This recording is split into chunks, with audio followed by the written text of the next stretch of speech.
بسم الله والصلاة والسلام على رسول الله. السلام عليكم، ان شاء الله تكونوا كامل ملاح ومهنيين. اليوم درت معكم مسكوتشو غير بزوج حبات تاع بيض وبدون خلاط كهربائي. درتها في المول تاع 10 على 30، المول العجيب ولا المول الاسطوري. نبداو بسم الله. عندي هنايا زوج حبات تاع البيض، رشه تاع الملح، عندي 7 مغارف تاع سكر، وزدت معاهم 7 مغارف تاع زيت، ونزيدو معاهم 7 مغارف تاع حليب، ونزيد معاهم مغرفة صغيرة تاع لافاني، ونخلطهم مليح. خلط هذو المكونات مليح. هذه المسكوتشو سهلة، يعني يجيك ضيف على غفلة، يعني تقدروا ديروها. شعلي الفور وخلطي كلش وديريها طيب، يعني ما تجي توجدي سنيوتك تاع القهوة تكون المسكوتشو تاعك طابت. نخلطو قلت لكم مليح، ونزيد معاها الفرينة. عندي الفرينة هنايا درت 7 مغارف مع باطة ونص تاع خميرة. نخلطهم ثاني مليح، وراني شاعله الفور، راني دايرته يسخن بيد ما كملت يعني المسكوتشو تاعي.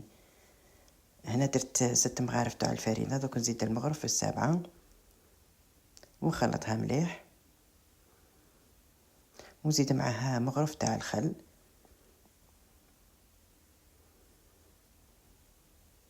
وراني دهن السنيوة تاعي، دهنتها بالزبدة ودرت لها شوية تاع الفرينة ونفرخها في المول. ما فرخاش كاع، خلي شوية، نحدد لها شوية تاع الكاكاو، يعني نفرغ الكمية اليسرى وخلي غير شوية.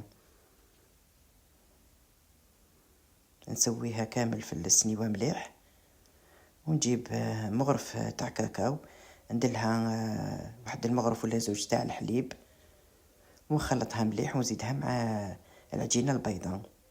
ما باغيين كاش وصفة يعني شاركها معكم في هذا رمضان، كتبوا لي في الكومنتار شي هي الوصفة، يعني حلويات ولا تحليات. كتبوا لي وانا ان شاء الله نديرهم لكم في القناة. وثاني ما تنسوش الدعاء للوالدية ولزوجي، ربي يرحمه ويغفر له ان شاء الله. خلط العجينة مليح بالكاكاو، ومن بعدها نفرخها من الفوق، ندير لها خط في الوسط كما راكم تشوفوا.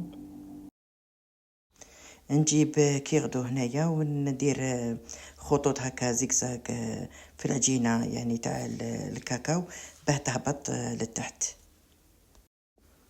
وهنا المسكوتشو تاعنا راهي طابت، دوك نقلبها على الشباك، خليها حتى تبرد، ومن بعد نزينها. يعني تزيين اختياري، تبغوا تخلوها هكا كما راهي، تبغوا ديروا لها المعجون وكاوكاو ولا لوز ايفيلي ولا كاوكاو ايفيلي، ولا ديروا لها غير سكر غلاس. انا كان عندي شيكولاته طلاء، درت لها يعني زيكزاك من الفوق وقطعتها وقدمتها. ان شاء الله تعجبكم يعني المسكوتشو تاع اليوم اللي درتها معكم، ونتلاقاو ان شاء الله في فيديو اخر. دوك نقطعها وتشوفوا يعني الشكل تاعها كيف خرج، ونقول لكم نتلاقاو في فيديو اخر. والسلام عليكم ورحمة الله تعالى وبركاته.